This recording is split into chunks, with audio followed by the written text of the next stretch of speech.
Belum kita bisa hitung secara sempurna bagaimana komposisi di DPR. Kan tetap anggaran, perencanaan pembangunan itu adalah kesepakatan antara pemerintah dan legislatif, dan cuaca politik bisa berubah kalau hal yang diperbutkan sebagai sumber ekonomi politik demi mengaktifkan kebijakan publik itu terhalang karena ya kita tahu bahwa DPR itu bisa juga dengan cara yang sangat soft mulai mempersoalkan legitimasi dari kabinet.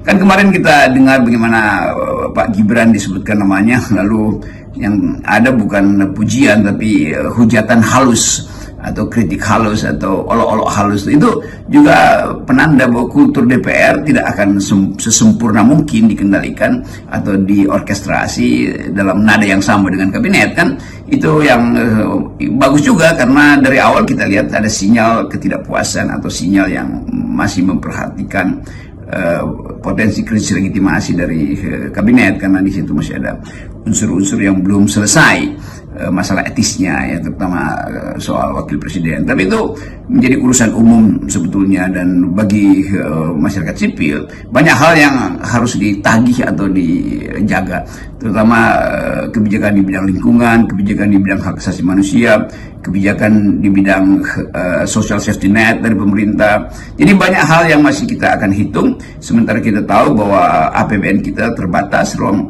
manuver fiskalnya karena mesti bayar utang dan macam-macam. Jadi kelihatannya Pak Prabowo akan melakukan konsolidasi dalam 100 hari pertama.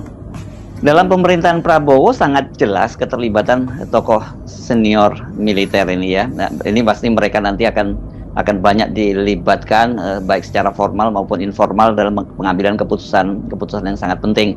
Yang embedded ke Pak Prabowo ada misalnya Letnan Jenderal TNI Purnawirawan Syafri Samsudin yang sekarang menjadi Menteri Pertahanan. Peran Pak SBY ini sesungguhnya teman satu angkatan Pak Prabowo di Akademi Militer, karena juga pernah menjadi presiden, tampaknya juga ini pasti akan punya peran sangat besar. Ya tentu orang semacam Pak SBY, Pak Luhut yang merupakan senior dan di dalam semangat korps yang sama dengan Pak Prabowo, kan ada tradisi ya sebetulnya esprit de korps, pasti akan jadi sounding board, jadi tempat Prabowo sebagai presiden mengukurkan kondisi politik.